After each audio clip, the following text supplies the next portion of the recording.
Hello once again. This is Chris Garvey with the 7th of the lectures, and in this lecture I'm going to talk about reducing and manipulating reflection and GSAX data. So briefly the outline, I'm going to talk a little bit about reflectivity and both with fragment and geometry and with an area detector. I'll talk about GSAX kind of data, which usually almost always comes off an area detector. I'll briefly measure some software. There's Igor Pro. Some of you may be familiar with ImageJ. It's quite acceptable to use, and it's also free, particularly if you're familiar with writing macros. What I'm going to use is Fit2D. It's free, and I'll give a worked example here. DPD DAC is another free one. It's a little bit more complicated for Fit2D, but it is really suitable for processing large amounts of data automatically. The example will allow you to do the exercise in the meetings, the web meetings in a week's time. Just to get you a feel for the kind of instrumentation, this is a time-of-flight reflectometer. One has an area detector here, and as well as encoding Q in the position on the detector, there's also a time-of-flight. So the kind of data that you generate from this, you really need quite specialized software. This is a very simple X-ray reflectometer. It's a modified powder diffractometer. This is a schematic here. One puts the sample on the sample stage. That, as usual, has different motors. You can move it this way, and up and down. So one can position the sample in a center of rotation. It's very good for this. One has a X-ray tube, which produces X-rays and defines an incident angle here, and one moves a detector around here. And it very simply measures the reflected beam intensity as a function of the angle. It's usually output as ASCII data. What I'll be mostly looking at today is data that's produced on an area detector, in this case a Xenox Zeus type instrument, which I talked a little bit about in the last lecture. X-rays, collimation, the sample goes here in the detector. The important difference between this kind of instrument and this kind of instrument is that the X-rays are pretty much fixed in the direction that they're going, and the detector itself can only move in this direction, back and forth. If you look at this geometry, which is much simpler, it's easy to define an incident angle just by moving the X-ray source with respect to a flat sample here and the angle that you measure. And so that's worth thinking a little bit about. This is it schematically. So if this grey box here is our sample, and we have a substrate with a sample on it, in the Bragg-Montagny geometry, like the powder diffractometer, it's very easy to move the source around with respect to the plane of the substrate, and it's very easy to move the detector. The problem is slightly different. One using a conventional SAX or SANS instrument for doing reflectivity, or GSAX or GSANS, the direction of the beam is fixed, and the detector maybe has a limited translation in this direction, certainly a lot of translation in this direction, and what actually does is rotate the sample around here. So if we go back to this picture of the sample, what we're going to do is have, as we showed in the last lecture, the beam parallel to the substrate, and we're going to rock the sample around there.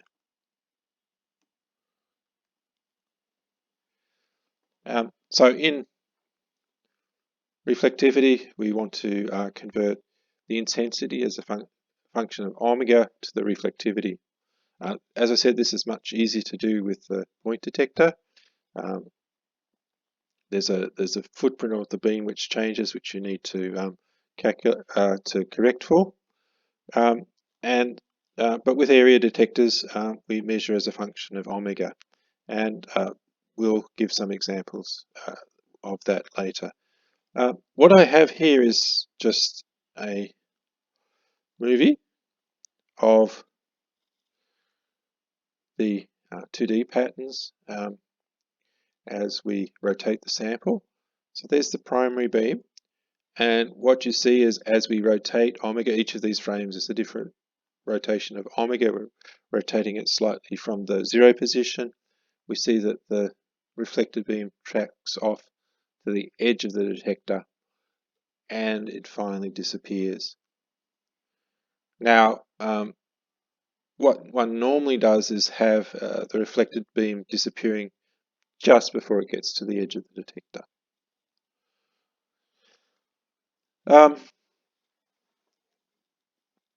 So let's think about the data that you have on an area detector, and the remainder of this talk is about going to be manipulating that kind of data.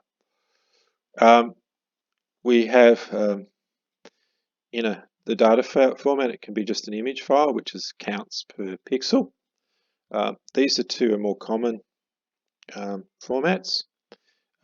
This EDF format, which is the film that we're going to use mostly, also has information about the measurement geometry and the instrument configuration. And HDF, which is quite commonly used at neutron facilities, also contains instrument information. In order to convert the configurational instrument information into Q, the important aspects, as you've no doubt guessed, are the sample and detector distance, the beam center in pixel space in X and Y, so that defines the angle. One needs to be a little bit careful of when you read the software, using this different kinds of software, it may actually invert the image. You need to know the wavelength, and that can be stored in this, or you can know that. And of course the pixel size, that gives the angle from the geometry. Fit2D is the software that I'm going to talk about today. I'm going to go through step by step, reading in a data file and just doing some simple operations on it. It has a GUI, which I'm going to show. It's free, and you can download that yourself. But just to keep in mind that the data reduction principles are the same, whatever software you use. You just need to find the correct parts. And as I said before, if you're familiar with ImageJ, it's perfectly acceptable for doing these kind of operations. To remember, when you go to this exercise, you need to know the pixel dimensions. That converts the pixel space to distance. One needs to know where the beam center is to define the geometry across the detector, the wavelength, and the sample detector distance.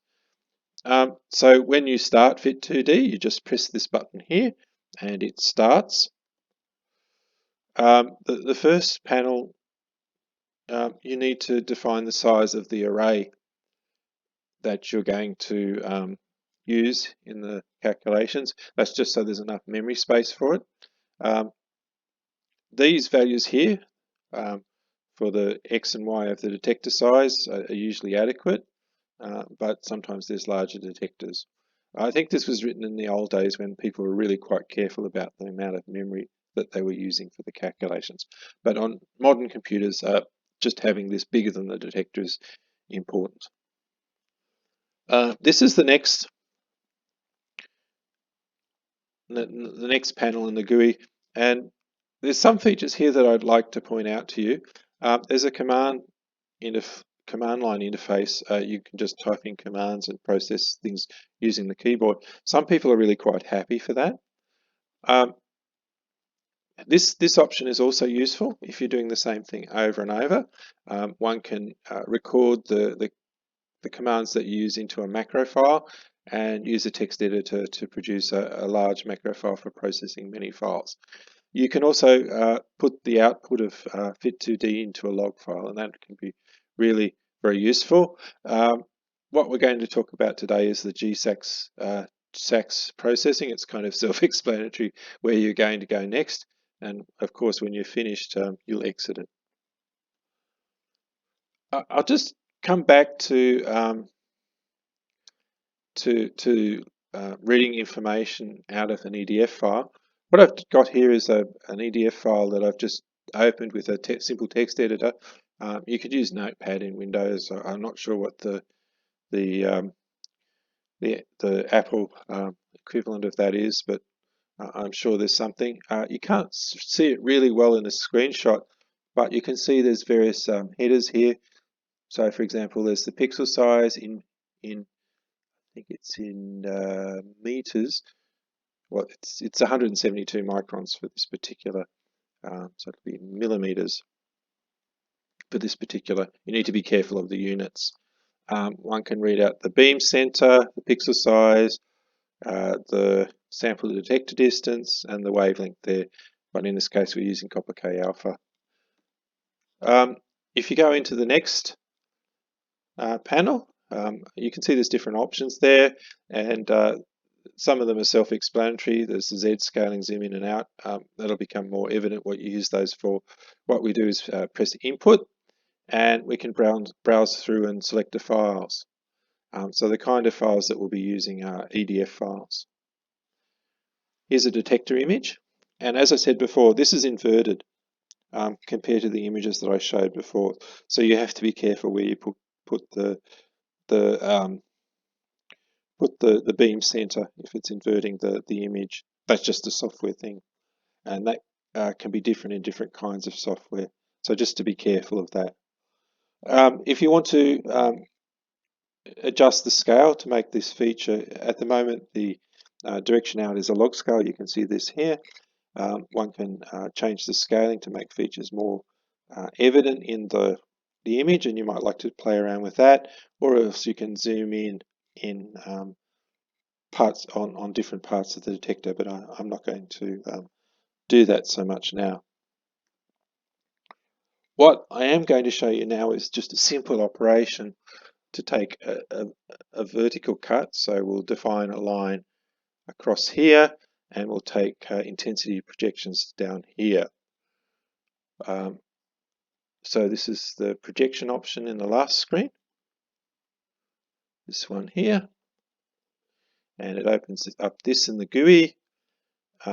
One clicks here and here to define the projection direction. If you want to take a vertical cut, you'd go this way, and then you define a box here. And what this will do is we'll average all the pixels down here and plot intensity as a function of Q in that box there. The output from that is you can read that into Excel. It's just an two-column AXI output. The first column is Q. You can see the first points are negative. That's on one side of the beam center, and on the other side it will become positive. And here are the intensity values. There's no errors in this. Okay, so if we just go through this again, so I've made a little movie that summarizes that. We accept. You have the the dimensions of the detector correctly. We go to GSAX we input a file. Okay, that's the image. We go to projection. We define line that we want to project across, and then a box. So we're going to take a cut across there. There's the geometry, pixel size, sample detector distance, wavelength, beam center. We don't worry about the last two, and Q space, and then the outputs. And that's the plot I had before. And if we want to save it, we can save it as a chi plot. And we've saved that file now.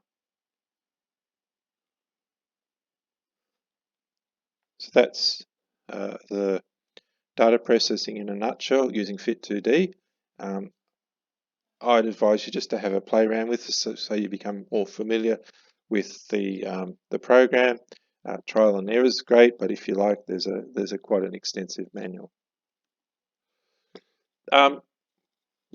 There's a couple of exercises that you might like to play around with.